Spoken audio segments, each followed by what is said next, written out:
Buffalo Fanatics, what's going on? This is Pierre the Kingpin, and I wanted to talk to you today about Cigars International, which is the ultimate destination for premium homemade cigars. Known as the industry leader, Cigars International offers the largest selection, unbeatable prices, and a customer service experience that's second to none. Whether you're new to cigars or a seasoned vet, Cigars International makes enjoying cigars easy, approachable, and fun. Cigars International is the go-to retailer for all things cigars, with the biggest selection of premium homemade cigars available anywhere. Cigars International offers unbeatable deals and discounts, making it easy to stock up on your favorite or try something new without breaking the bank. With fast free shipping and their 100% satisfaction guarantee, you can shop with confidence knowing that Cigars International stands behind every order. They have good relationship with vendors that helps provide great low prices. Whether you're new to cigars or a seasoned pro, Cigars International makes it easy to find the right cigar with helpful guides, staff reviews, and expert advice. It's not just about cigars. Cigars International also offers a wide range of accessories and more to elevate your smoking experience. Check out the great deals every day at cigarsinternational.com. That's cigars, CIGARS, international.com. Use code FANATICS at checkout for 20% off your order of $50 or more, plus free shipping. Or visit www.cigarsinternational.com/fanatics, and the discount will automatically apply. Again, use code FANATICS at checkout for 20% off your order of $50 or more, plus free shipping.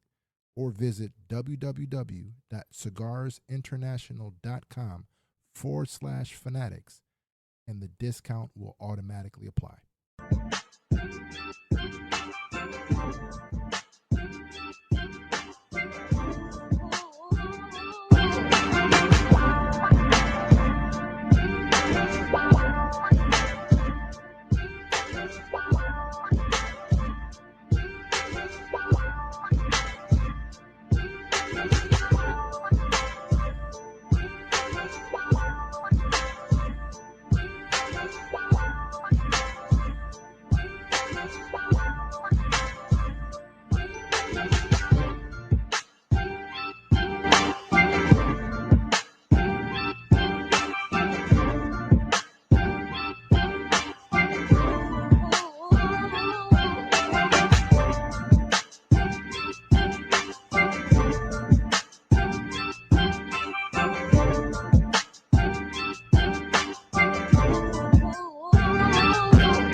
Ladies and gentlemen, it's your boy back at it again. Welcome to another edition of the Rico Report, brought to you by the Buffalo Fanatics. Welcome to another edition. Bills football, NFL football, drafters around the corner, hypotheticals, everything is a go in the NFL right now. Speculation is rampant right now. People are getting in their feelings. People are battling and arguing. Fellas, ladies, there's no sense in getting in your feelings when it comes to the NFL draft. I'm sorry. I got to keep it real. You're getting yourself upset for no reason. I've said this before. I'm going to say it again, and I probably share the sentiments of a lot of folks. We don't know shit. We don't. We don't. We can act like we do. We can take our educated guesses, but it's a crapshoot. I mean, we can go back to drafts that throw things off, and you're like, okay, I don't know what's gonna happen. You know what? Let's just see what Brandon Beane's got up his sleeve. But anyway, we'll get into all of that in just a second. Shout out to the chat that's in the chat right now. Shout out to those tuning in from Facebook. Shout out to those tuning in from the gram. You know what I'm saying? Shout out to everybody tuned in from all social platforms that have come to shoot it and chop it up with your boy. And it's much appreciated. While you guys are in here, do me a favor, smash that like, and let's get the algorithms. Let's bust out the algorithm. Let's F it up and get this thing shared all over the place. We're going to touch on a couple things today, man. We're going to touch on, are these Bills the best in the league when it comes to looking at the roster? But more specifically, do we have the best 4 playmakers? We have some stiff competition because there are some good teams out there, especially in the AFC. We've got some solid playmakers all around the league. But I feel that the Bills are just up there. And by the way, shout out to my father-in-law. Salute to you, Craigers. I see you. I see you, friend. Showing some love. He's a Maple Leafs fan. Got to give it. Listen, one of these days, man. Craig, we're going to fly out to Toronto. We're going to watch a game. We'll do it up. You get to pick who the Leafs will go up against. Maybe the Sabres. That'll make it more interesting. Anyway, back to your regular schedule program. What is it about this Bills team that stands amongst the best teams? And I'm gonna tell you something, man. Looking at my notes and looking at the top teams that I feel like have the best foursome, right? Fearsome foursome, if you will. The Bills are definitely up there.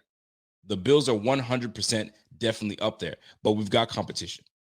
So I'm going to start it off with the Rams. The Rams, I mean, shoot, they just won the damn Super Bowl. They're living life. You know what I'm saying? And in the last 10 years, in the last 5 years, they've been to the Super Bowl twice. Is it 5 years? Give or take. So they were destined to be back at one point, and they did it. They tweaked the roster. They added some key pieces, most notably Matthew Stafford. And Matthew Stafford had a big monster year for these guys. So let's go through it, man. To me, the monster, the fearsome foursome we have on this team, it's clear. It's Matthew Stafford. You got Jalen Ramsey. You got Cooper Kupp, which is a nasty receiver. And you got Aaron Donald. I mean, you got defensive playmakers on one side, you got offensive playmakers on the other. I mean, that's probably one of the top fearsome foursomes in the game. I don't know how else to put it for y'all. You can't go wrong with that. Let's start with Matthew Stafford, man. Stafford had a freaking monster year. You gotta give credit to Matthew Stafford. 4,800 yards passing.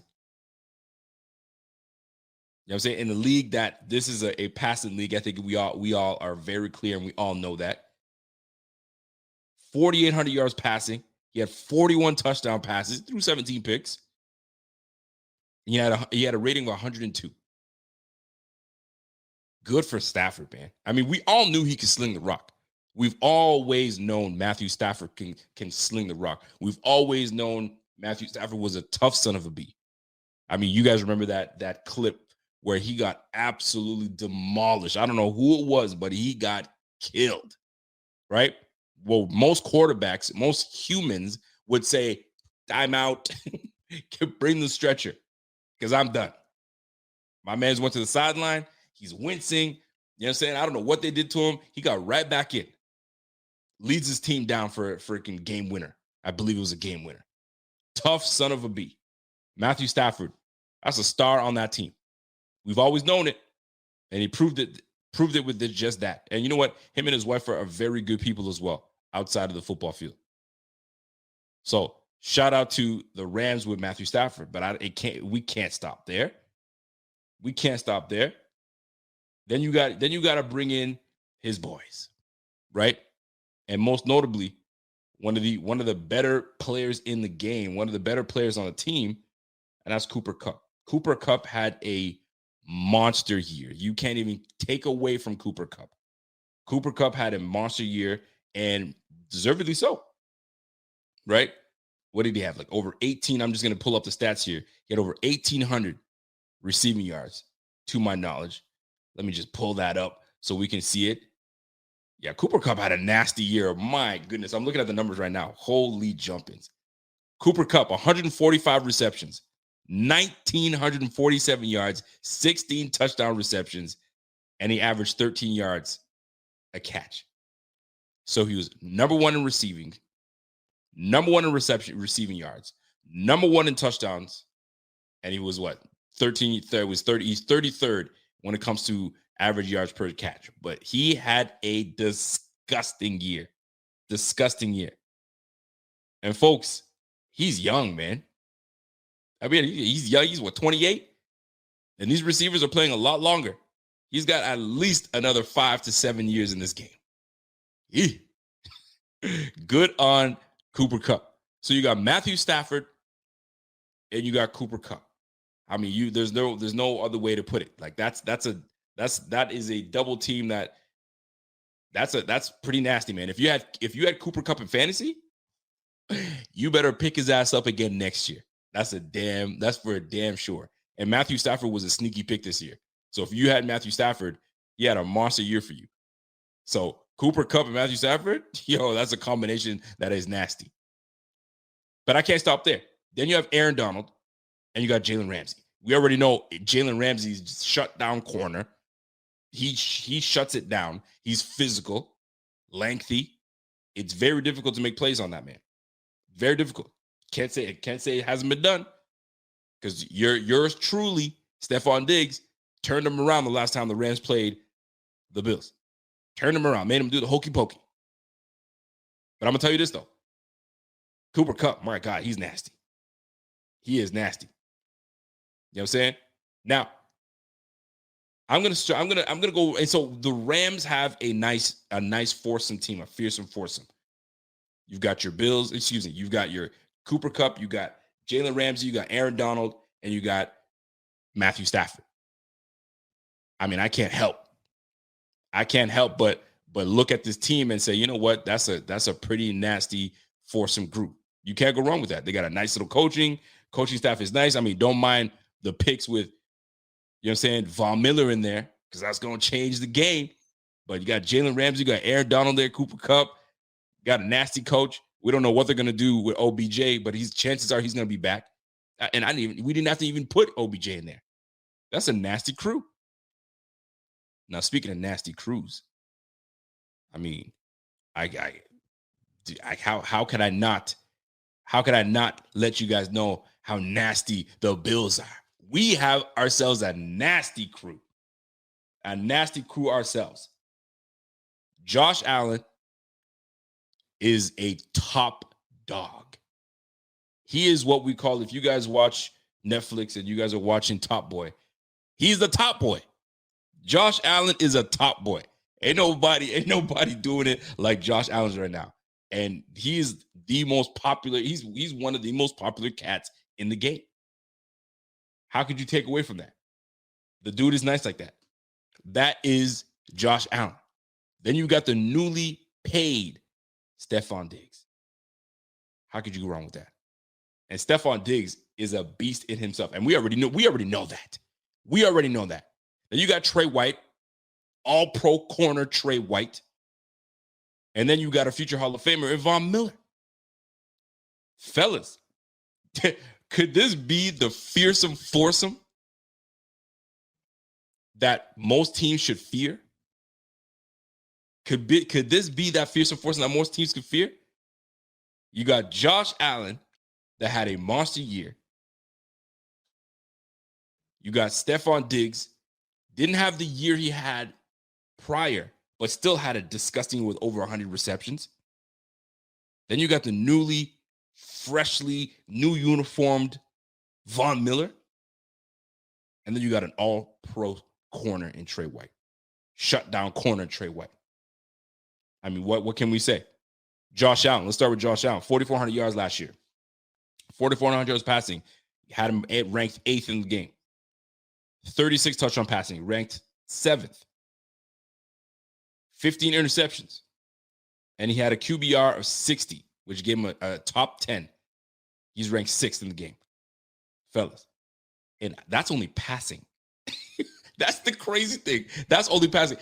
We haven't seen this dual threat.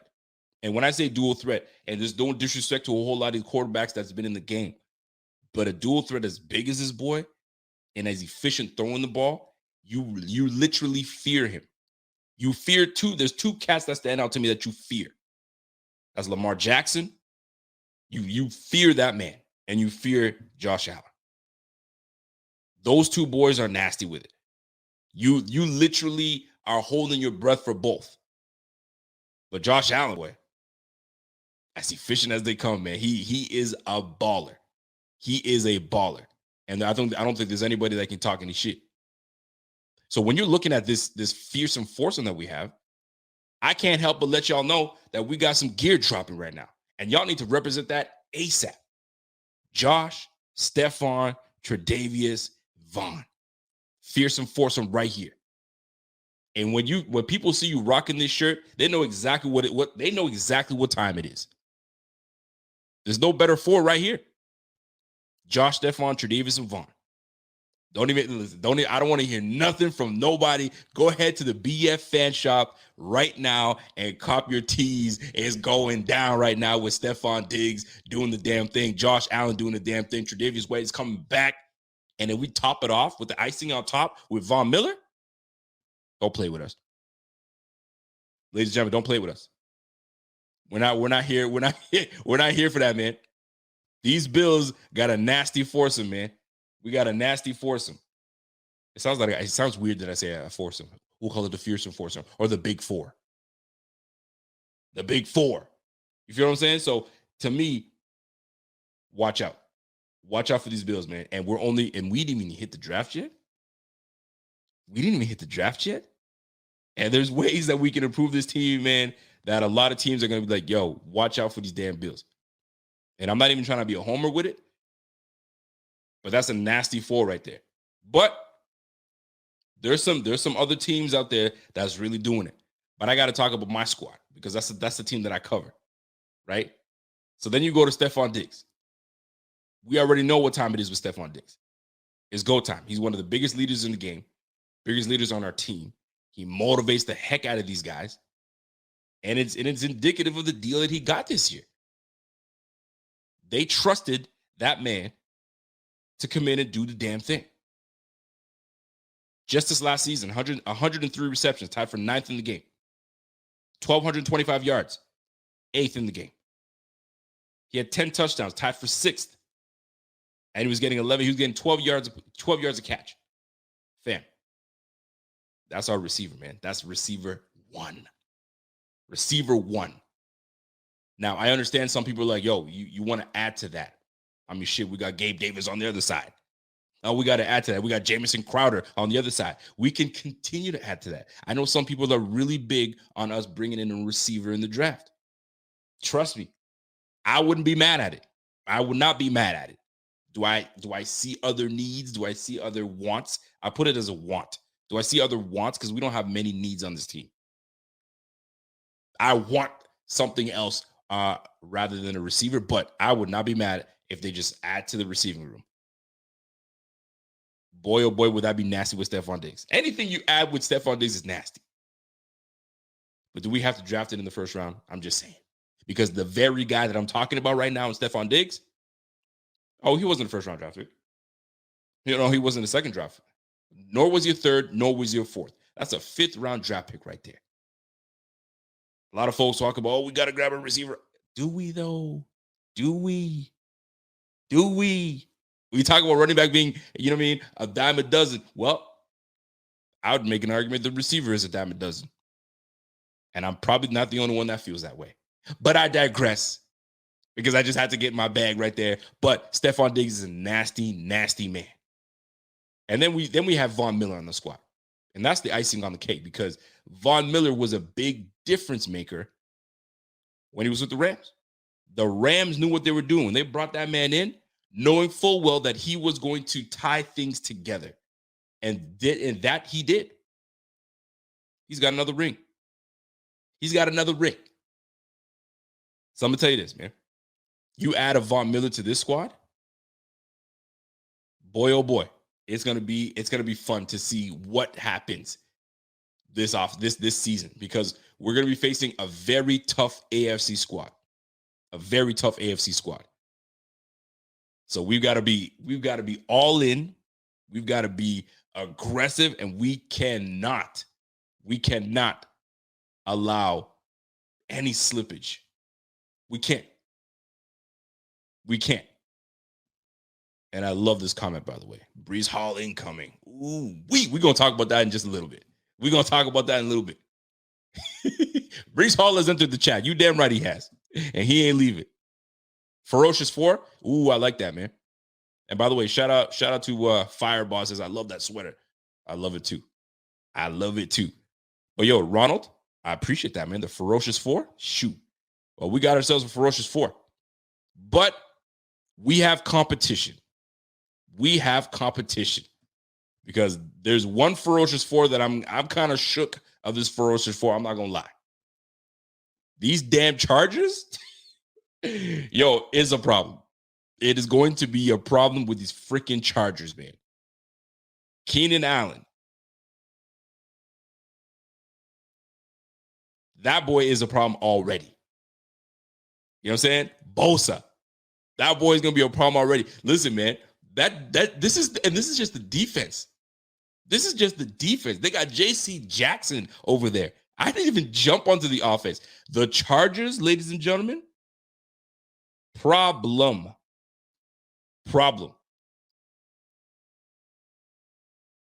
And then you're going to bring on Khalil Mack over there just to freaking piss people off even more? Yo, these Chargers, the AFC West, when you look at, you got Davis, you got Mack, you got J.C. Jackson, you got Bosa. Bro, and didn't even hit the draft chip. And I've already seen them slotting some more defensive players that way. My goodness, folks, these Chargers are no joke. Now, they underperformed last year. They had their way. If they made it to the playoffs, man, they could have made some damage. They really could have made some damage. But they let these guys off the hook. Actually, they let themselves off the hook. All y'all had to do was just tie the damn game with the damn Raiders. But y'all had to, put on a show and try to win. No, man, just, hey, you good with a tie? Are you good with tie? Yeah, I'm good. Yeah, I'm good. Let's just chill out. Yeah, the league's going to hate us, but guess what? They won't even care in 2 weeks' time. They won't even be talking about that. And the worst part is they allowed the Steelers to get into the damn freaking playoffs. And what a waste of a game. If you're a Steelers fan watching this, you knew damn well when y'all got into the playoffs, it was a joke. You had Big Ben with a damn cane /walker /wheelchair walking out there. Come on, fam. I was disappointed, highly disappointed when the freaking Chargers and Raiders screwed that up. And then shame on them too. You guys allowed that mess to happen. Y'all allowed that mess to happen. But anyways, back to the Chargers though. These Chargers, and that was only on the defensive side of the ball. Here comes young Justin Herbert. 24 years of age. Boy, is he going to get the bag. He is going to get paid. Dude, he's going to get paid. Dolphins fans, y'all got to be mad. Y'all should be mad. And Kevin, shame on you, Kevin. You literally said you did not want Justin Herbert. You did not want him. No, I don't want anything to do with him. Well, Justin Herbert is one of the best young quarterbacks in this freaking game. It goes to show you that we don't know anything. No disrespect to my guy, Kevin. Not at all. That's my guy. That's my homie. But we don't know shit. We don't. We sit here and we say, we don't want this, right? We don't want Brees Hall. He's too high. All of a sudden, Brees Hall's a freaking Hall of Fame running back. But we could have had him. But we grabbed the freaking corner or whatever the case is, right? Miami's sick to their stomach. Miami's sick to their stomach that they grabbed Igbenaga, whatever that dude's name is, when they could have had Jonathan Taylor. Could have, should have, would have. If I'm getting it right. Igbenaga, come on, fam. If you were to ask Dolphins fans, yo, you good with that pick? They'd be like, oh God, I wish I picked something else. Because we made Igbenaga or whatever his name is, when we played the Dolphins and we turned that dude inside out. You ever have that sweater that's on the inside? It's just so itchy. And you're like, yo, screw it, man. I'm taking that shit off. That's Iggy. Iggy was that sweater. You're like, yo, man, I got to turn that shit inside out, man, because that shit is annoying. You know what? Let me just take that shit off completely.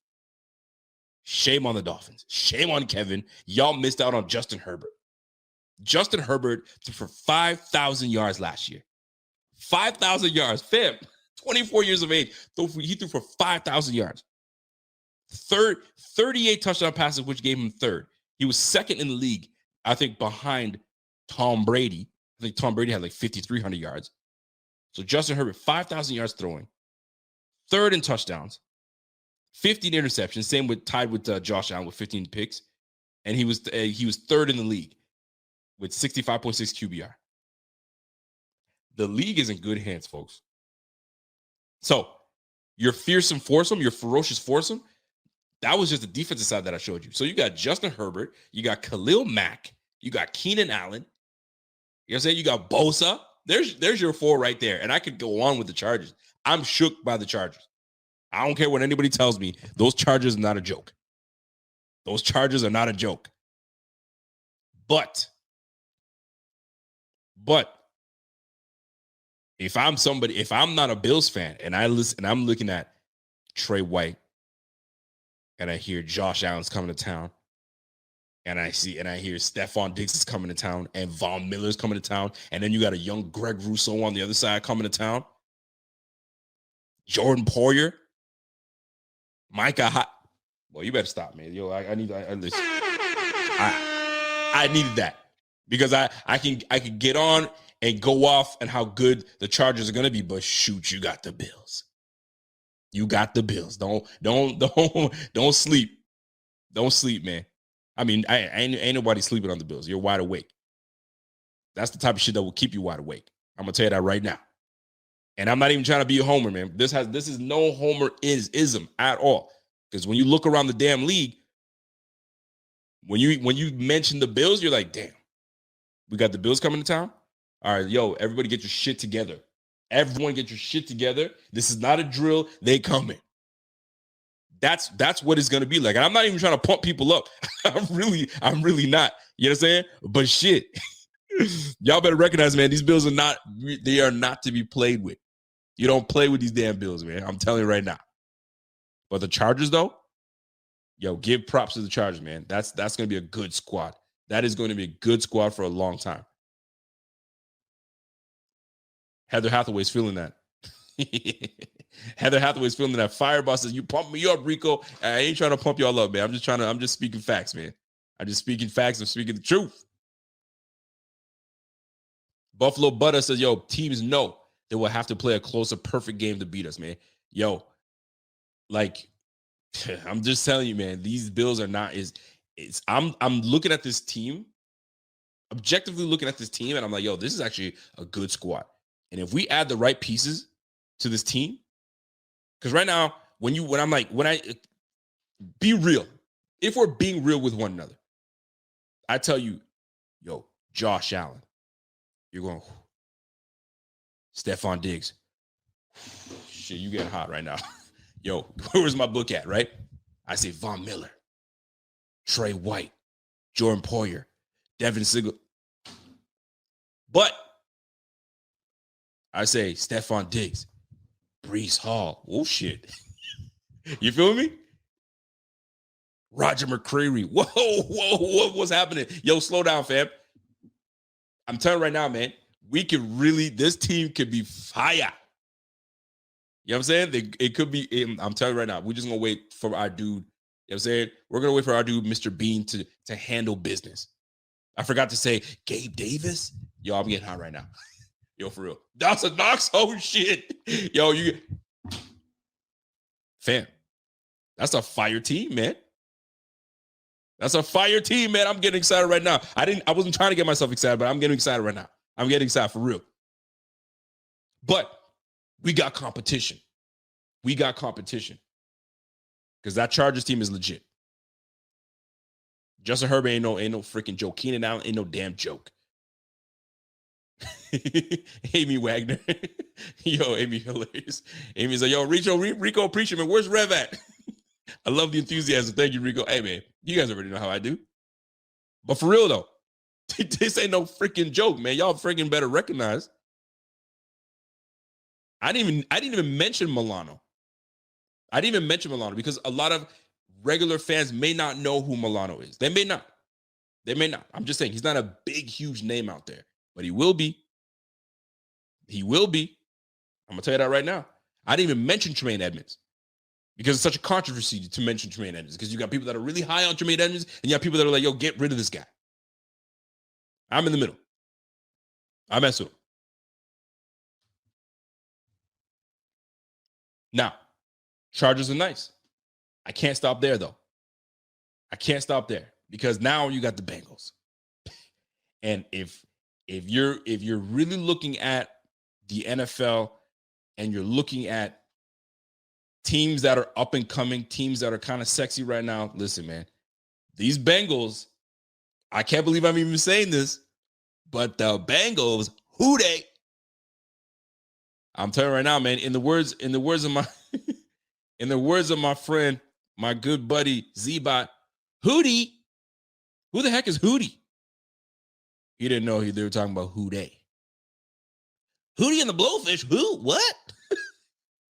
I'll give him that because he a young buck. He don't know that. But it's who they. But damn, these Bengals though. These Bengals are not a joke. They're not to be played with. They are not to be played with, and I'm not going to sit here and let anybody slander these damn Bengals because they're legit a solid team. They're legit a solid team, and if anybody can sit here and tell you, nah, you tripping. No, you're tripping because this team is the real deal. This team is the real deal, and nobody can tell me any different. And starting with your damn quarterback, Joe Burrow. Joe Burrow, though? Joe Burrow has got the league shook right now. He really does. He's got the league shook because he comes off a freaking blown knee, and he comes back, and he's killing the game right now. He's got everybody kind of like, yo, like, who is this guy? Like, what's going on? How did he get to where he's at? Like, how is he killing the game the way he is?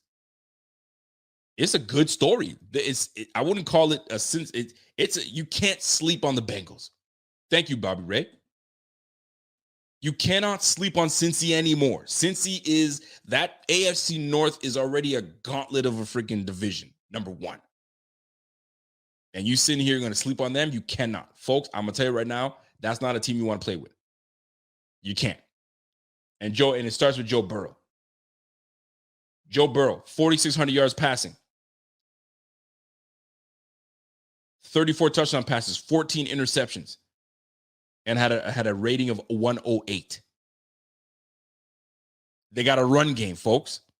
Joe Mixon. And Joe Mixon has been he is consistent. Can catch out of the backfield, can run the rock inside and out, and can run away from you. Joe Mixon, 1,200 yards. You mean to tell me that you would take Devin Singletary over Joe Mixon if Joe Mixon was available to you right now? But Devin Singletary is good. I know he's good. He is good. Joe Mixon, you don't just say Joe Mixon is good. You don't.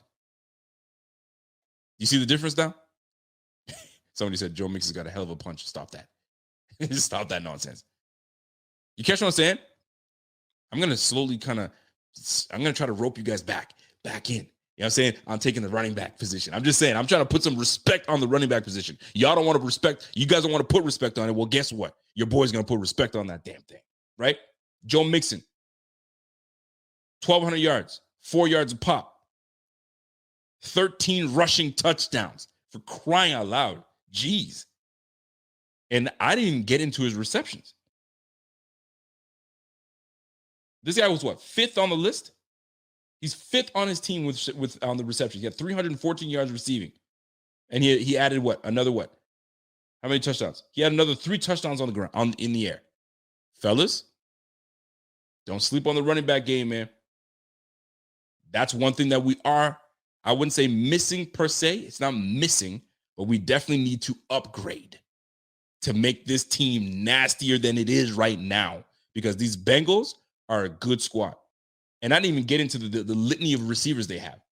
Jamar Chase. You already know about Jamar Chase. Then you got T. Higgins. Then you got Tyler Boyd, excuse me. That's a good team, man. And they're only going to improve that O-line. Now, if you guys didn't catch my man Rev's show this on Monday, excuse me, you got me on my days all messed up. If you guys didn't catch his show, and he said some stuff to me, I was like, damn, man, like, yo, it got me thinking. With what Bean is doing and what Bean is putting some emphasis on, he goes and gets a mauler of a guard in Roger Saffold. He gets a mauler of a tackle in Spencer Brown. You already know what that's about. He brings back and pays Ryan Bates $8 million to man the other guard position. He went out to try to get a running back from the Commanders. That didn't work out, and that was a dynamic back, a back that can catch out of the backfield.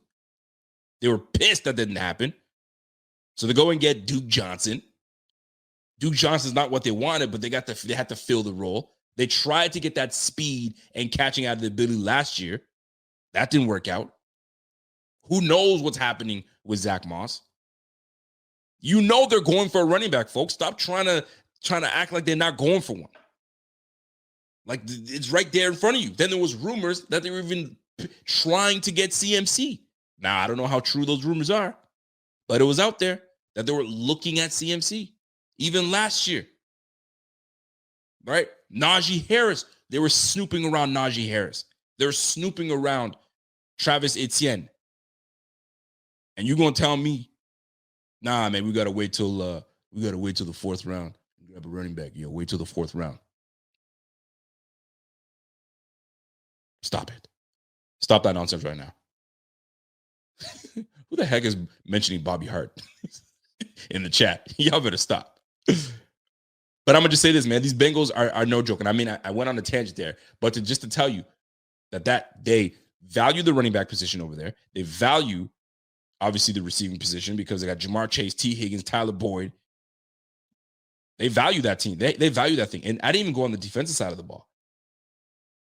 And what did they value? They value getting after the damn quarterback. Getting after the damn quarterback. Well, they did the damn thing by going after Trey Hendrickson. And Trey Hendrickson had 14 freaking sacks last year. Right? Sam Hubbard, 7.5 sacks. And that's not even part. And I mean, I named a few other pieces on our squad. But the Bengals, man, that's a team. That's a team to be reckoned with. They got a nice four. So Joe Burrow, Mixon, T. Higgins, Jamar Chase. You know what? Let me take out T. Higgins. Right? Trey Hendrickson. I'll give him a defensive star on their squad. That's an impact playmaker. Fam. Cincinnati Bengals, though. Cincinnati Bengals. I know people keep mentioning 13 seconds. We need to get a quarterback for 13 seconds. I'm sorry, folks. I'm going to break it to you right now. 13 seconds has nothing to do with, no, we had bad cornerback play. 13 seconds has everything to do with execution. We didn't execute. As simple as that. I'm not going to talk about any more than that. That's it. Execution. That's it. Moving on. Now, there is another squad that's out there that's got a pretty damn good squad. Fearsome Foursome. Some might say, I'm not sure about that, but I don't know, man. When you look at these Buccaneers, this Buccaneers team is a pretty damn good team, man. That's a pretty damn good team. Headliner, Tom Brady, obviously. Mr. Brady. That's the headliner right there. You got Mike Evans. That's killing the game. Always has. He's a model of consistency. Mike Evans. Got to give a shout out to him. Devin White. Big time linebacker. I think he's a phenomenal linebacker, first and foremost. That boy goes sideline to sideline. Nasty with it. These Buccaneers are no joke. You got Levante David over there too. I could go on. You got playoff Lenny. I know people want to talk about, I don't know about playoff Lenny. Well, that's a first rounder, boy. That's a first rounder, and he's still doing it. He was the one that propelled that Buccaneers team to a Super Bowl. They rode the coattails on that man. But the story of that team, the one that leads, that's coming back out of retirement, that's dusting off his shoulder pads and says, I'm coming back. Well, that's your boy Tom Brady. Tom Brady, 44 years of age. It baffles me to even mention his age. 44 years of age. I know some guys that are 44 now. It's good shape. You know what I'm saying? And as some other 44-year-olds that are like, fair. What do you do with your life?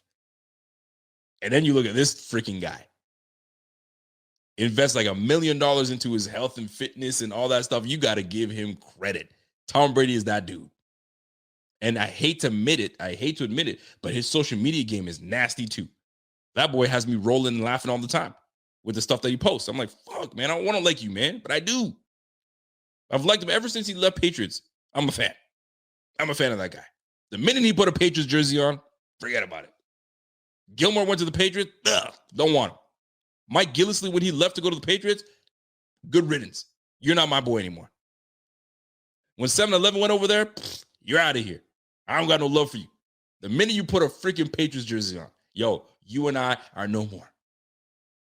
When you leave, it's a different ballgame. Now we can talk. You feel me? But Tom Brady, though, 5,300 yards passing, 43 freaking touchdown passes, first in yards, first in touchdowns. He had 12 interceptions, and he had a QBR of 68.1, which gave him a second place run. Golly, man. Man. Tommy. It's Tommy Brady for you. And now you got Tommy, you got Josh, you got Pat Mahomes, and you got Aaron Rodgers. That's gonna be, yo, listen, man. I'm no Tiger Woods. I'm no Chichi Rodriguez. You feel me? But I can be your Bagger Vance. So if you need me, sir, here's my pitch. If you need me to, you know what I'm saying? Grab you the club. What club you need? You want the 3-iron? What you need? I got you, fam. I got you. Just let me be around just so I can hear y'all conversate. You know what I'm saying? Let me hear y'all have conversations. Let me hear y'all chat. I just want to hear what kind of, small chatty y'all having. I mean, y'all even put the get up on, man. Put the slacks on. You know what I'm saying? Put my little, you know what I'm saying? I found myself a little rain hat that has a little Bills logo on there. We do it up. I'm just saying. Hit your boy up. But Tom Brady's a star, man. And then you got Mike Evans, star, and you got a good damn defense, led by Devin White and Levante David. Yo, you can't go wrong with that, man. Good on them. That's a good squad over there. So, when I look at everything being played out, at the end of the day, this is the team that I'm looking for. This is the team that I'm excited about. This Bills 4, this big 4 of Josh Allen, Diggs, Trey White, you know what I'm saying, and my man Vaughn. It's gonna be fun. It is going to be fun. Now, looking at this team and looking at the draft, it had me wondering, and this is where you guys come in and help me out here, right? And we've all been speculating on who we're gonna bring in for free agency. It all started in free agency, right? Starts in free agency. Oh man, who can we bring in? Oh man, it's gonna cost this guy this much. Oh man, that guy's gonna cost way too much. Oh, we don't have a chance to get that guy, right? Because that's how I thought, and many of us felt the same way about the acquisition. Listen, if you guys were messing with the BF network, and when you guys saw Von Miller's name, how often did you scroll right past Von Miller and say, we can't afford that? Scrolling, right? And for those that I'm not sure what I'm talking about, we have an app called the BF Network. Go ahead and download that. It is for free. It allows you to be the sole Bills GM. There's no other team. That is your team. You are Brandon Beane. You are the Amy Wagner of the Buffalo Bills. You're the Jason N. You're the Richard Forbes. Richard, that's a sick name, by the way, Richard. You're the Richard Forbes of the Buffalo Bills. You're the Dick Forbes of the Buffalo Bills. You're the Preston Bigelow of the Buffalo Bills. And you decide what you're going to do. BF Network. Go on your app. Android, Apple, anything in between. Download that. Now, when you did download that, you saw Von Miller's name. You scrolled right past that. You scrolled it right past. Why? Because we can't afford it. You thought you knew what Brandon Beane was going to do. Well, guess what? Brandon Beane was like, F y'all, watch this. Brings in Von Miller. Brings in Tim Settle. Brings in. Right? So now, here we are. Gonna draft. My question to you, what is on Brandon Beane's mind? Is he going to be aggressive? Does he keep the fastball? Does he keep his aggressiveness? Right? Or is he going to be thinking long-term? Let me just chill. Let me just think long-term in this thing. Maybe I might get some more depth, right? I'm going to get a starter eventually, but I need depth. I need an O-line. I need a guard. I don't know what's happening with Roger Saffold.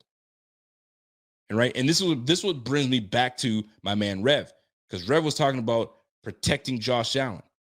You know what I'm saying? And how do you protect Josh Allen? You put pieces around him. You put pieces to protect him, and you put pieces around him that'll take the burden off of him. How do you take the burden off of a guy like Josh Allen? You get him a run game. You get him a line that can not only pass protect, but that will create holes enough where he doesn't have to take the burden of getting bashed and hit and thrown to the ground and mashed up. You feel me? Let the running back take all that. No disrespect and no slight to Devin Singletary. But these drafts are here for a reason. These drafts are where you improve your team. We wouldn't have been snooping around a running back the year prior. We wouldn't have drafted a third-round back in Zach Moss, which I feel that they were trying to groom for them to get him to take over for Devin Singletary, but Devin Singletary had other plans. Not to date. And Zach Moss was like a second-day guy that got dropped to the third round, and we felt that there was a steal. That's my opinion. So that's, in my opinion, that's why they grabbed him. Like, I thought he was going to go in the second round, and he fell to us in the third. Grab. So I know they were stooping around and trying to figure something out. So how do you protect your guy? You get yourself a running back. But is that what Beane is thinking? Or is Beane thinking, I got Jamison Crowder for a year. Then I got to make a decision again.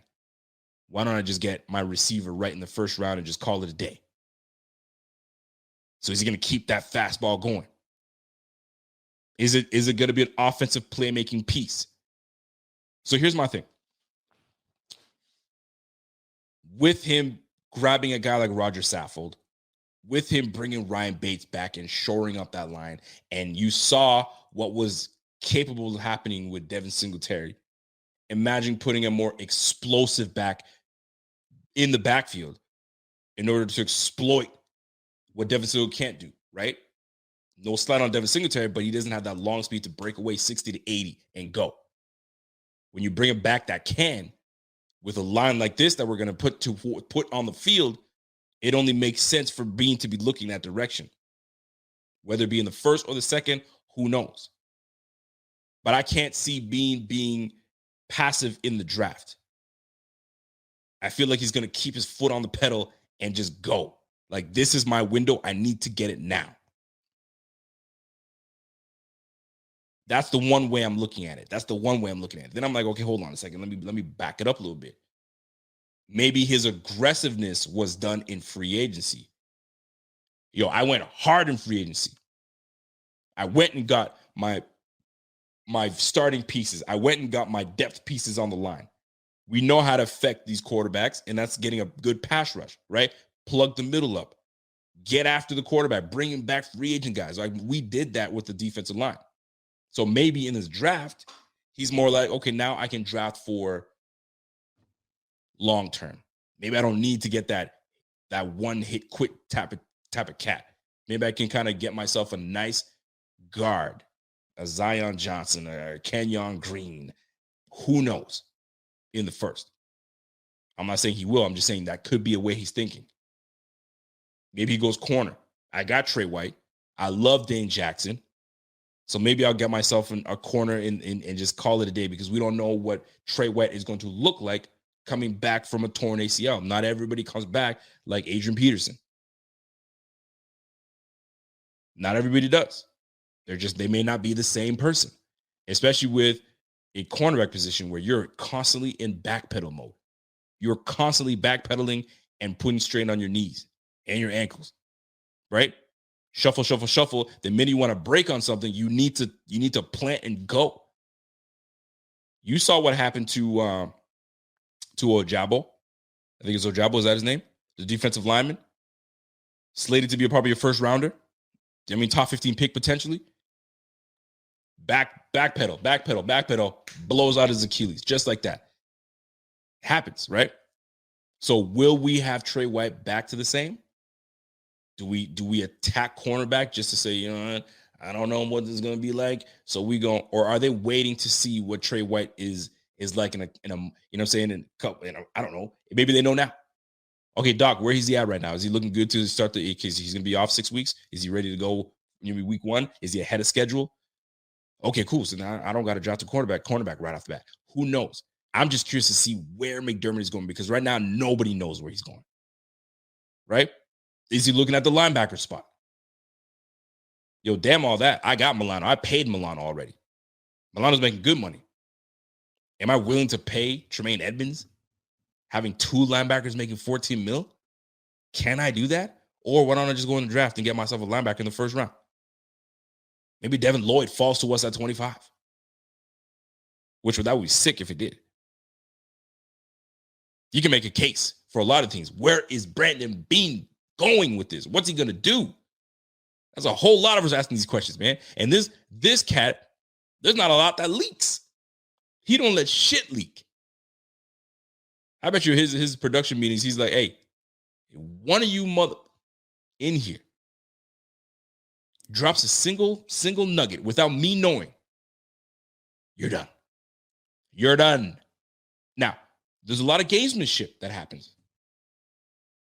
There's a lot of gamesmanship, and I'm going to play you a clip just to give you guys an idea of the type of gamesmanship that happens with these GMs. Shout out to my man Pierre the Kingpin coming in with a nice comment here. He comes in and says, hey, would a first round inside linebacker make sense in the first round, knowing Edmonds is on his last year?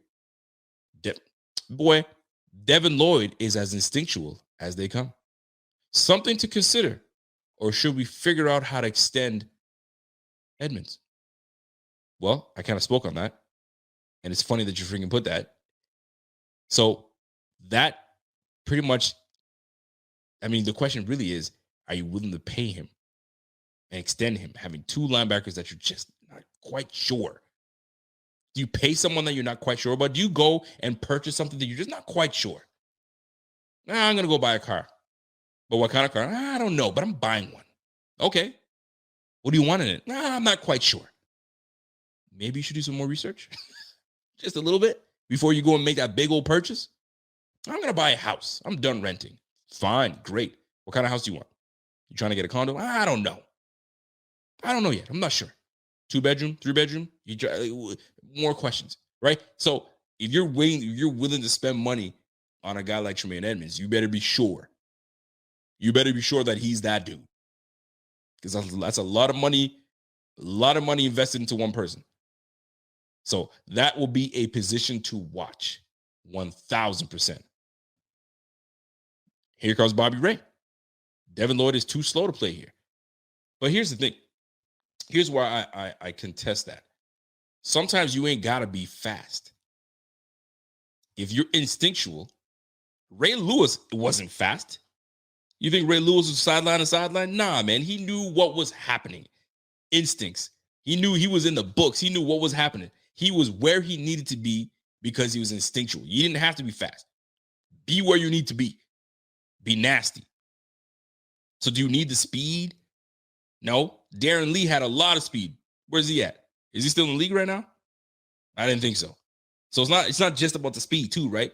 And I'm not even slighting my man Bobby, because I mean he knows a lot more of these prospects than I do. That's for damn sure.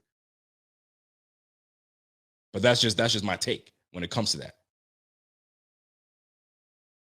Now, this team altogether, are we gonna have some success this year? Absolutely. But what is Brandon Beane gonna be up to? This draft is next week.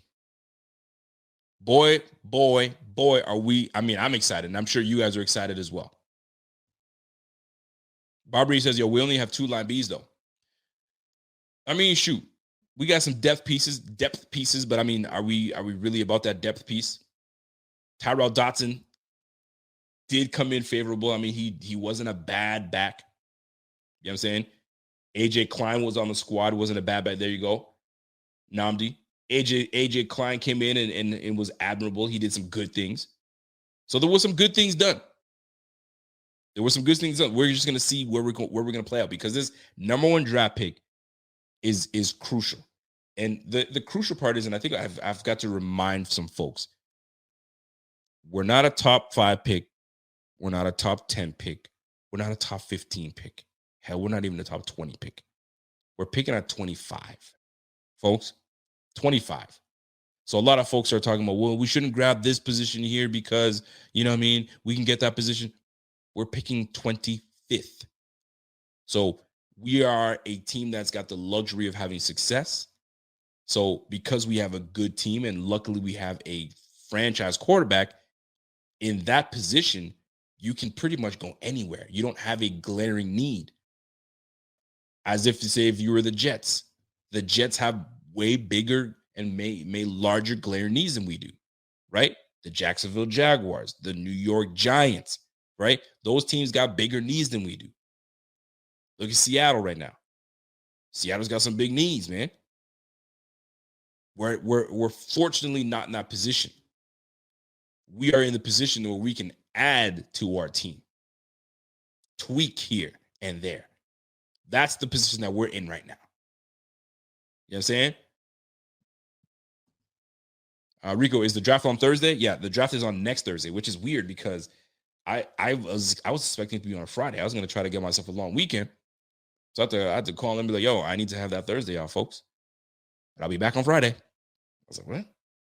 I don't like burning personal days and shit. So I'm like, I'm going to take that day off. But yeah, it's next Thursday. It goes Thursday, Friday, and then Saturday. So that's how they're doing it this year. So, folks, Brandon Beane, aggressive? Will he be aggressive, or will he be looking more long-term and more, okay, I went aggressive already in free agency. Let me see where I can kind of build for long-term success in this draft, right? We've got 8 picks. I know a lot of folks are like, well, you know what? We have 8 picks. We're definitely not going to grab 8 picks. We're definitely not going to be grabbing grabbing all 8 guys, because like not all 8 guys are going to freaking make this team. And granted, that's a good way of looking at it. But we got 90 guys to put on this damn roster, right? Sometimes if you gave me 8, you gave me the basketball, you gave me 8 basketballs, right? And I'm trying to make an analogy with this work, right? I'm going to take all 8 shots, and one of those shots is going to drop. For me, maybe 2 or 3. You know what I'm saying? But if you give me 4, or like you're giving me 8 shots, but like, you know what? You got 4 money balls. With that money ball, am I actually going to hit on the money balls? You know what I'm saying? I'd rather take my 8 shots instead of the 4 money balls. I'm like, but I can miss all 4. But at least I got 4 more shots to take. So to me, with this draft, use all 8. Use all 8, and maybe one of them we'll figure something out. We'll figure something out. Maybe one of those 8 that we grab, one team really wanted that. They say, yo, I want that guy. I'll trade you for that guy. I'll give you a 7th round pick next year if you give me that guy. I don't know. So many things can be played out. But I'm curious to see where Brandon Beane goes with this. It's gonna be interesting. Sean Smith, what up, man? I see you, Sean Smith. It's been a minute, man. I want to show some love. I appreciate you, Sean. That's my guy right there. That's my guy. That's love, man. Richard Forbes comes in and says, yo, take Friday too, Rico. It don't look so obvious. I know. I'm gonna try to. I might just say, you know what, man? Thursday looked kind of good. I'm gonna take that Friday too. I don't know. We'll see how that plays out. Yo, stop talking about basketball. Yo, my heart can't take the fact that the Lakers not in there. I'm actually pissed off. And what makes me more pissed off is LeBron James is here yakking on Twitter. Boy, you should be in the freaking playoffs. But you decided to bring freaking Westbrook with your ass. That boy ruined everything this year, man. You should not have brought that dude here. I'm still upset. Now I'm sitting here watching all these other teams. Good basketball. Just not pleased. But anyway, I'm sitting here excited about this draft. And with that being said, we're going to do one thing before I get out of here.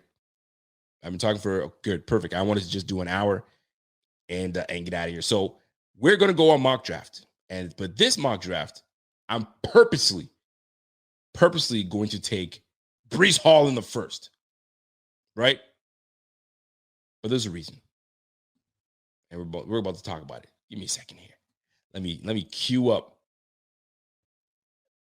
the BF network. You know what I'm saying? Let me refresh that, and then we're gonna see what's really good. So as it sets up, I'm gonna bring that here so I can kind of largen that screen for you guys. Perfect. Can you guys see that perfectly? Yes, you can. Let's go.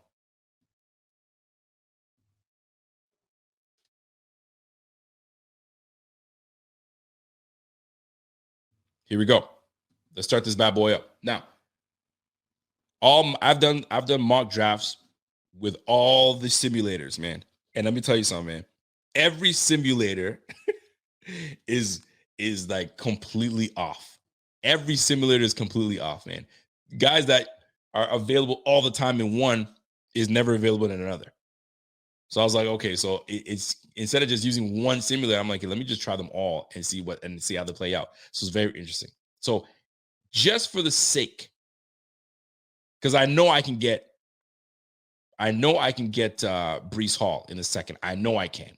Okay. But we know that the draft doesn't play out the way we always want it to. And if you want to get your guy, you go get your guy. Why would I grab Breece Hall right now? Because we may not be able to get Breece Hall in the second in an actual real draft. Because every other draft that I did, he was gone. You know what I'm saying? This one, he happens to be around every time. Now, the reason I took Breece Hall, because I want to see what was available in the second when it comes to corner. That's what I wanted to figure out. Because we've got to get used to what is going to be available. And look at that. I have absolute no problems in grabbing Tariq Woolen in a second. There's my corner. And I said it. We can get a corner in the second. Even if we don't grab a corner in the first, we'll get something that plays out well for us. Speed, length, all of that. Third round. Now, before I do, I want to see if the chat is just losing their shit. Ronald Wriggler says, because you're nuts. Was that for me? Sometimes I'm a little nutty. Let's go. He says Breece Hall may not be the number one running back. That comes down to how you value them, right? Because the consensus is that he is the number one running back in this draft. If anybody was going to go first round, it's usually between him and Walker. That's it. And the beautiful thing about what happened, he said, hold up, what happened now? What just happened? Oh, you saw what just happened. And the difference between Breece Hall and a Walker is that you have one that has more experience catching the ball out of the backfield than the other. One lacks in catching the football while the other excels in catching the football. Well, who would you grab? They both run 4.3s. You have one that can run right through you as well. You have one that is more elusive than the other. But Breece Hall is pretty damn elusive himself. So let's go. We're back to the draft. So Breece Hall in the first, Tariq Woolen in the second. Going back to the picks. What's available? So do we go linebacker? Are we good? Are we good with having the likes of Edmonds brought back? This draft is going to tell us everything. Now, the one thing that we want and sometimes we lack is that long speed. Now, Calvin Austin is a name that I've been seeing often. And anytime that I bring up the name, and I'm here's the thing. Here's what I'm going to bring up to you guys. When I bring up the name Roscoe Parrish, what's let me do with you guys. Let me do something for you, man. Let me do something for you. I gotta bring this up for you.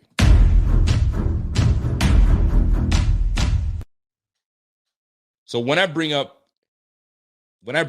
two words, and I need you to give me the two words that come up to you when I bring this up. Roscoe Parrish. What comes to your mind? Because when I look at Austin, I think it reminds me when I'm watching his game and I'm watching how quick he is out of breaks, his smaller frame reminds me of Roscoe Parrish. And a lot of Bills fans loved Roscoe Parrish when Roscoe Parrish was with us. So are you good with a Roscoe Parrish in the third?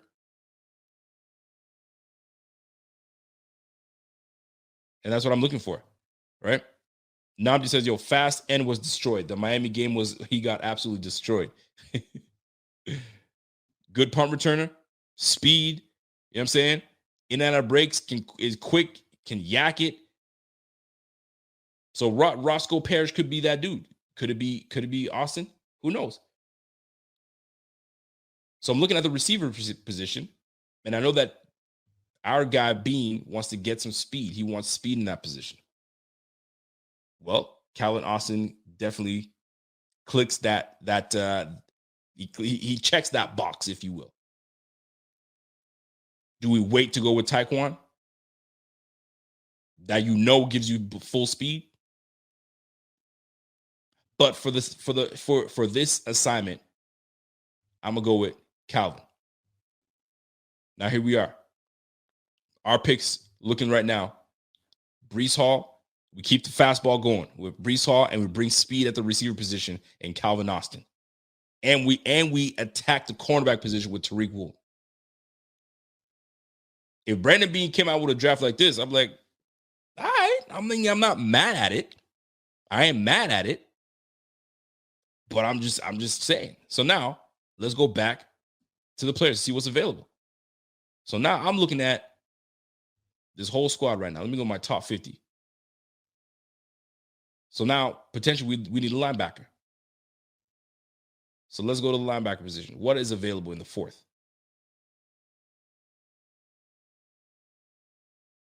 I've been hearing some good things about this Wisconsin linebacker, Sanborn. And I'm scrolling down. So a lot of the bigger names are gone at linebacker. So I don't know. See, this is where I need to do my research on some of these cats. So let me go top 50 to see what's available.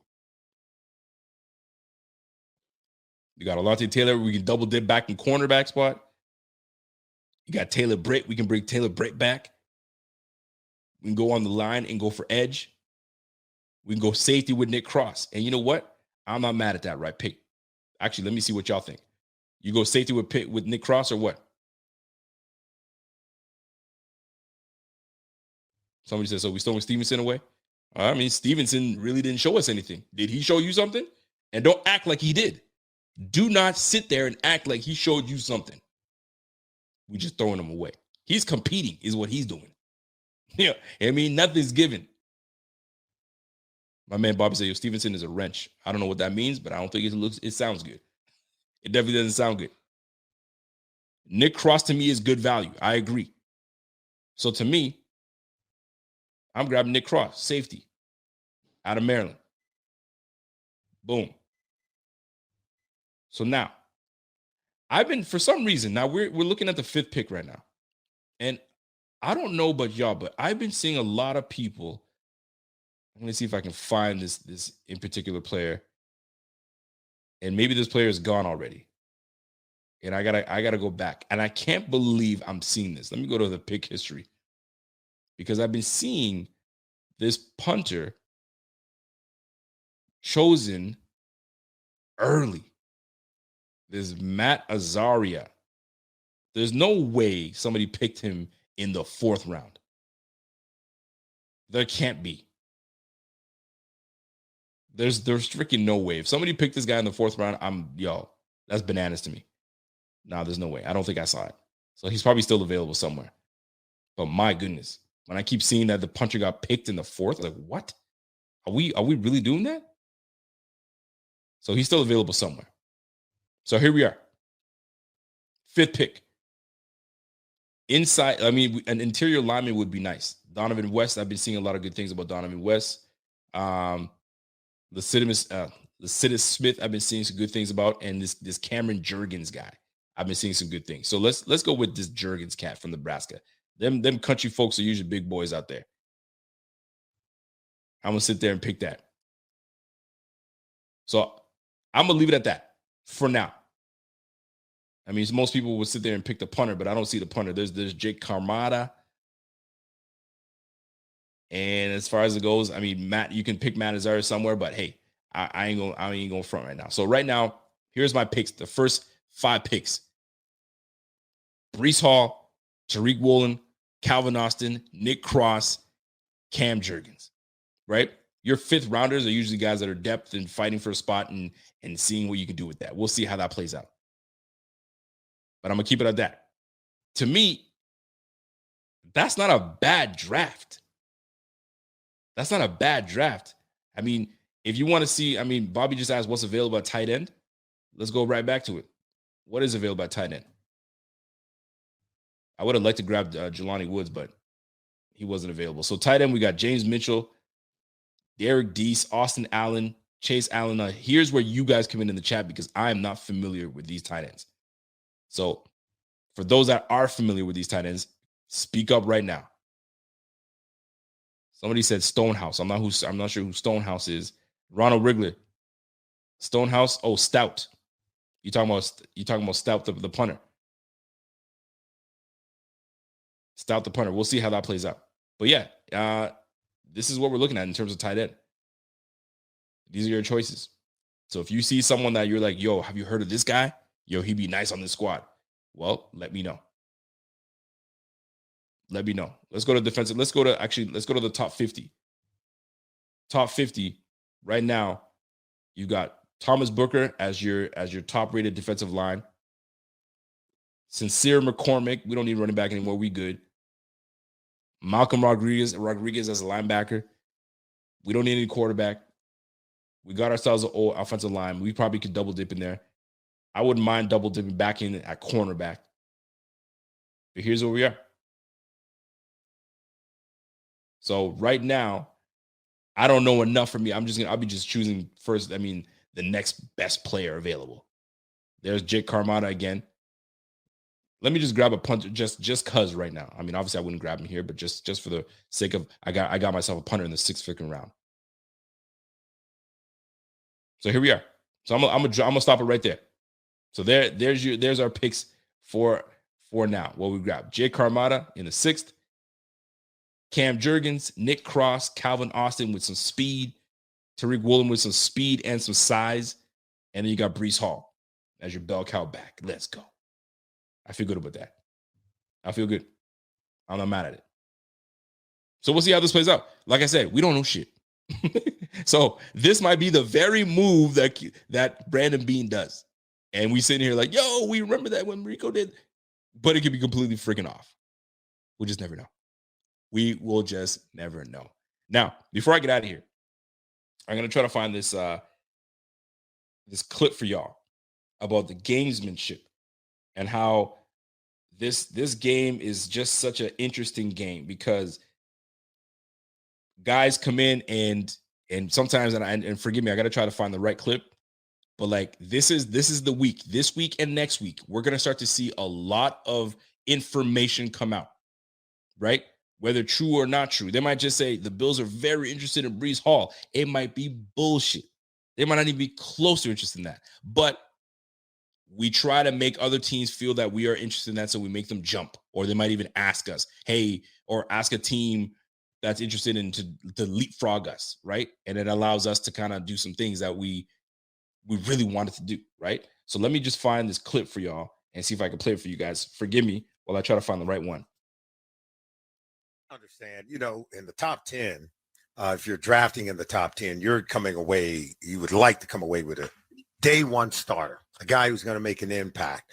But if you're in the bottom half of the draft, your team was very successful last year. Maybe you made the playoffs. The Bills. You're coming back, and now you got to really let the board kind of fall to you. How do you go about balancing trying to draft for need, but also understanding that best player available sometimes can lead to even higher ground? Maybe the guy that you wanted to get for that position, that need-based position, that player just isn't there. And what do you do? How do you balance this need-based selection versus best player available? Well, first of all, we'll start. The way I was brought up is your first 3-round players, unless they're a quarterback, they need to be contributing. First rounder, they got to contribute first year. Second rounder, either start or contribute majorly. Second rounder, you have to be in that rotation as a backup where you're playing. And third rounder, you got to be at least special teams and contributing. You need to get contribution from those first 3-round guys right off the bat. All right. Would you guys agree with that? Your first rounder, immediately. You got to be on the field right away. A cornerback, is that cornerback going to be on the field right away?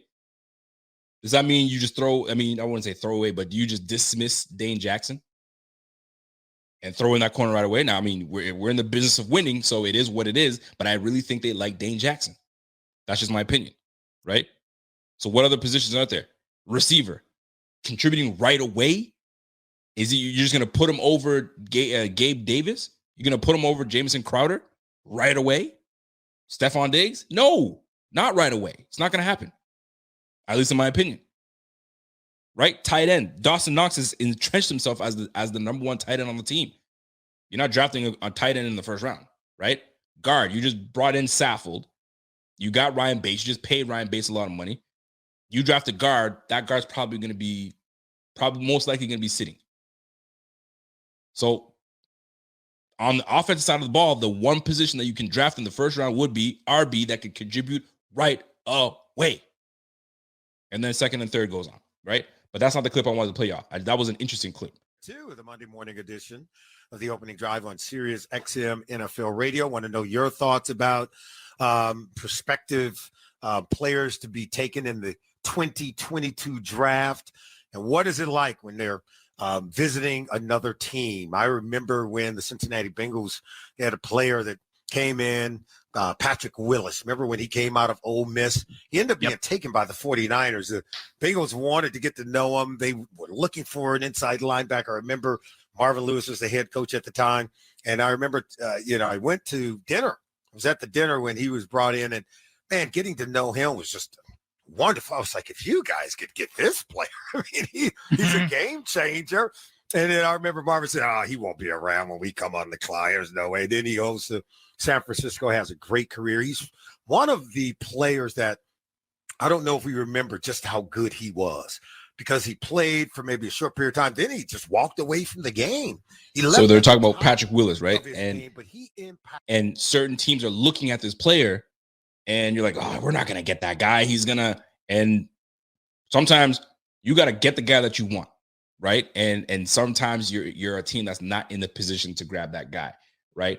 I think this is the clip that I wanted. Sort of talk to you real quick about, the purpose of 32 visits. Boom. During the 30 visits, the pre-draft college visits.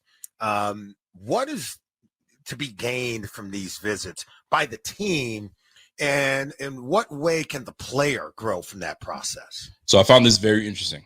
So this is a GM talking about the ways that why teams bring in the 30-man visit, what the purpose is of it. So check this out. I think it's pretty neat. It's beneficial all the way around. There's a lot of stuff the teams can get. Definitely the players can help their draft stock.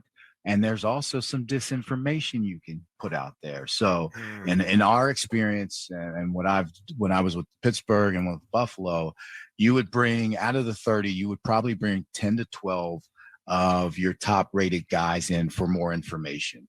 And we're talking about, okay, is there anything medically that we want to recheck? Let's get them on the board and let's see, delve deeper into their football knowledge or their recall. And then lastly, the character aspect of it. What is this player bringing to our locker room? Then we would usually take around 10 players or 5 to 10 players to throw the media and other teams off, especially in the top. So if you're drafting the top 10, you may bring in a couple guys that you're not really thinking about, but to get other teams to think about. And then lastly, you're also looking at not only in this draft, but getting information. So 4 to 5 years down the road, when they become free agents, you've done that work. You have that due diligence. You know about this guy and what he will bring, not only on the football field, but into your locker room. And tell me that doesn't sound like Brandon Beane to you. Brandon Beane brings information, gets guys in, brings information in. And you know what I'm saying? If I get to draft you, great. But I'm going to keep my books on you. I'm going to keep all the information I need on you. So down the line, we might be looking your way, right? Look at all the Panthers players that ended up coming over here, right? Because they drafted them, or at least they drafted them, or they knew about these players, right? So these are very interesting interesting nuggets. Listening to these former GMs talk about. When I was in Buffalo, we started thinking about it this way. We'd have dinners. So usually their schedule is, if they're not coming from another team, or if you can get them in early enough, you get them in for a dinner the night before, and then the next day they go into the office. So our rule was the dinner night before, no football talk. Let's talk about everything but football. And then every once in a while I would do is I'd have the wait staff mess up a guy's order. See how they respond. See how they treat the wait staff, Then what we'd also do is we'd have everybody gets 10 minutes on the Pandora station, your favorite Pandora station. So you get to see what music they like. But also for me, I got turned on to a lot of music that I didn't know I liked. So you really get to know that person. And I'll tell you, the one year, it was in 2016 draft, we had probably 5 or 6 Ohio State guys, because the way the schedule worked, we got them all in at once. It was Taylor Decker, Von Bell, Eli Apple, Ezekiel Elliott. And to see those guys interact, I found out who the true leader of that Ohio State team was, and it was Von Bell. Because anytime we talked about anything, they'd all look to Von first. And Von would answer, and then they would go. So these are the type of things that you can get out of these 30 visits. So they're very, very useful and impactful. And then lastly, we would save probably 5 to 7 spots for guys that didn't go to the combine, that we would bring in, that we want to get physicals on from our own people, and then also start the recruiting process. So if we don't draft them in the 6th, 7th round, we've already got that leg up to sign them as college free agents. So there's a lot of information. And I think these 30 visits are very valuable. Interesting. Super interesting. So if one GM and these GMs don't just think of that right off the bat. They've learned it from another GM, that GM learned it from another GM, and it's done around the league. And that was one GM. So then I was listening to, I think it was the former Bucks GM. I can't remember Dominic, I think his name was. And he said the same thing. We bring in like 5 about to 7 guys that we don't really have interest in them, but we're bringing them in just so the optics, so other teams can see, oh crap. Oh, the Bills are bringing in such and such. Shoot. So they're picking 25th. We're picking 27th. Man, we might have to leapfrog them to do whatever, right? So a lot of things happen and change things up, and that's what can probably have you getting the guy that you want because the team kind of panicked and made a move, right? So very interesting how this is going to play out. So just pay attention to the next week and a half before the draft. You're going to start hearing more things. There was more to that, and in that interview, it was more so sometimes this is from the Mark Dominic. I think it was Mark Dominic. He said sometimes we'll leak out. We have a reporter that we like, or a reporter that's close to the team, and we'll say, hey, don't be afraid to put this information out, and go from there. And sometimes false information goes out there, right? Just to kind of throw other teams off. Super interesting. This is where it kind of gets fun and we got to watch what's true and what's not true. This is why I come back to it. We don't know ish. We don't. It's just the way the game is played here. So that's it for me, folks. I hope you guys appreciated this episode.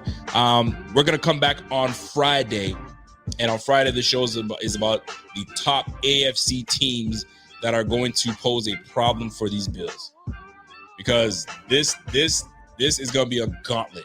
It's gonna be a gauntlet. This is gonna be a tough year. If we thought last year was somewhat of a our schedule is gonna be this schedule is a tough one. We play some really good teams. So we got to make sure that we get our ish together, take care of business, and just make the playoffs. That's what we got to do. Get into the dance, because once you get in the dance, anything is possible. So that being said, ladies and gentlemen, you guys have yourself a great night. Don't forget, we've got a very fearsome four. In the word of Ronald Rigler, the ferocious four. I like that. The ferocious four that we have is pretty damn solid, folks. And that being said, Josh Allen, Diggs, Trey White, Von Miller coming to your front door. And you know what else can come to your front door? Jump in on the Josh, Stefan, Tre'Davious, Vaughn, bffanshop.com. If you want a discount, I'm going to tell you that right now. The Rico Report. Jump in there. You put that Rico Report in there. My gift to you, percentage off. Let's go. Ladies and gentlemen, enjoy your night. Enjoy the rest of the evening. And we will catch you again on the flip side on Friday. And by Friday, we are going to be less than 1 week to the draft. There's going to be information coming out. So, listen, be careful what you believe, baby. Be careful what you believe. That being said, you guys enjoy the rest of the night. And until next time, it's your boy. And I'm gone. Let's go.